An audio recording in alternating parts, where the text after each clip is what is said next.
আজকে আপনাদেরকে দেখাবো মানুষ আর অমানুষ কাকে বলে। ধৈর্য সহকারে ভিডিওটি দেখুন, মাথার ব্রেন খুলে যাবে আপনার।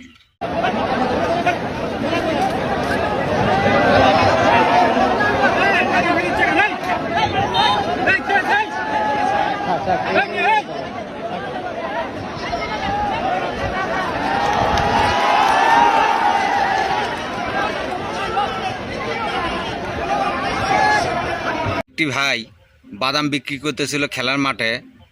সেই বাদামের থালাটি নিয়ে এক ব্যক্তি এসে ছুঁড়ে ফেলে দিল।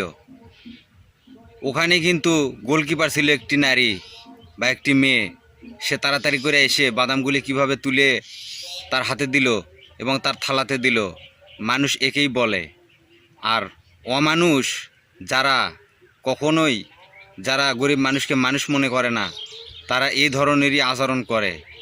তাই ভিডিওটি ভালো লাগলে বেশি বেশি শেয়ার করুন। অন্তত এই ভিডিওটি তো শেয়ার করুন, সবাইকে দেখার সুযোগ করে দিন মানুষ কাকে বলে আর অমানুষ কাকে বলে।